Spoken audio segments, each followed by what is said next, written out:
এই মুহূৰ্তত দিকসুদা আছে আমাৰ লগত। আজি যিটো অনুষ্ঠান এই অনুষ্ঠানটো কল্পনা কৰা নাছিলে যে জুবিনৰ কাৰণে পাতিব লগা হ'ব। এইটো কি ক'ব খুজিব? এইটো আচলতে আমাৰ অসমৰ ইতিহাসতে প্ৰথমবাৰৰ কাৰণে হৈছে যে গোটেই কণ্ঠশিল্পী মিলি পেলাই জুবিনদাৰ কাৰণে আজি অনুষ্ঠানটো পাতিছে। এইটো জুবিনদাৰ বিশালতা, তেওঁৰ মানুহটোৰ বিশালতাৰ কাৰণে সম্ভৱ হৈছে। আমাৰ গোটেই আৰ্টিষ্টখিনি তেখেতে আজি একত্ৰিত কৰি তুলিছে। অকল আৰ্টিষ্ট বুলি নহয়, আজি আমাৰ সংবাদ মাধ্যমৰ বন্ধুসকল, আপোনালোক সকলো আমি সকলো একত্ৰিত হৈ পেলাই এই অনুষ্ঠানটো আজি আমি উদযাপন কৰিম। আৰু দাদাৰ কাৰণে সন্মান যচাৰ কাৰণে, মৰম যচাৰ কাৰণে এক সামান্য প্ৰয়াস আমাৰ ফালৰ পৰা। আৰু দাদাই ডেফিনেটলি চাই আছে আৰু তেখেতে ডেফিনেটলি ভাল পাব। আমি প্ৰত্যেকে বহুত নিষ্ঠাৰে এই অনুষ্ঠানটো পালন কৰি পাতিবলৈ আহিছে সকলোৱে পবিত্ৰ মনেৰে। তো এটা ভাল অনুষ্ঠান হ'ব বুলি আশা ৰাখিছোঁ। লগতে দাদাই ওপৰৰ পৰা আমাক সকলোকে আশীৰ্বাদ দিয়ক, তাৰে কামনা কৰিছোঁ। আৰু এই মুহূৰ্তত দিকসুদা আছে আমাৰ লগত। আজি যিটো অনুষ্ঠান এই অনুষ্ঠানটো কল্পনা কৰা নাছিলে যে জুবিনৰ কাৰণে পাতিব লগা হ'ব। এইটো কি ক'ব খুজিব?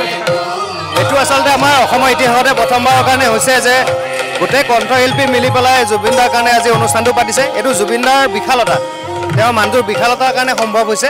আমাৰ গোটেই আৰ্টিষ্টখিনি তেখেতে আজি একত্ৰিত কৰি তুলিছে। অকল আৰ্টিষ্ট বুলি নহয়, আজি আমাৰ সংবাদ মাধ্যমৰ বন্ধুসকল, আপোনালোক সকলো আমি সকলোৱে একত্ৰিত হৈ পেলাই এই অনুষ্ঠানটো আজি আমি উদযাপন কৰিম।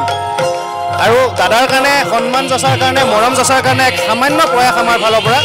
আৰু দাদাই ডেফিনেটলি চাই আছে আৰু তেখেতে ডেফিনেটলি ভাল পাব। আমি প্ৰত্যেকে বহুত নিষ্ঠাৰে এই অনুষ্ঠানটো পালন কৰি পাতিবলৈ আহিছে সকলোৱে পবিত্ৰ মনেৰে। তো এটা ভাল অনুষ্ঠান হ'ব বুলি আশা ৰাখিছোঁ। লগতে দাদাই ওপৰৰ পৰা আমাক সকলোকে আশীৰ্বাদ দিয়ক, তাৰে কামনা কৰিছোঁ। আৰু এই মুহূৰ্তত দিকসুদা আছে আমাৰ লগত। আজি যিটো অনুষ্ঠান এই অনুষ্ঠানটো কল্পনা কৰা নাছিলে যে জুবিনৰ কাৰণে পাতিব লগা হ'ব। এইটো কি ক'ব খুজিব?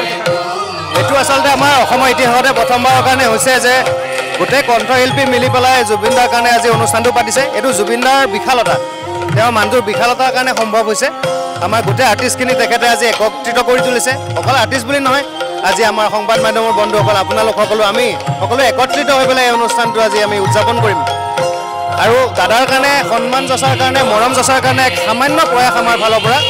আৰু দাদাই ডেফিনেটলি চাই আছে আৰু তেখেতে ডেফিনেটলি ভাল পাব। আমি প্ৰত্যেকে বহুত নিষ্ঠাৰে এই অনুষ্ঠানটো পালন কৰি পাতিবলৈ আহিছে সকলোৱে পবিত্ৰ মনেৰে। তো এটা ভাল অনুষ্ঠান হ'ব বুলি আশা ৰাখিছোঁ। লগতে দাদাই ওপৰৰ পৰা আমাক সকলোকে আশীৰ্বাদ দিয়ক, তাৰে কামনা কৰিছোঁ।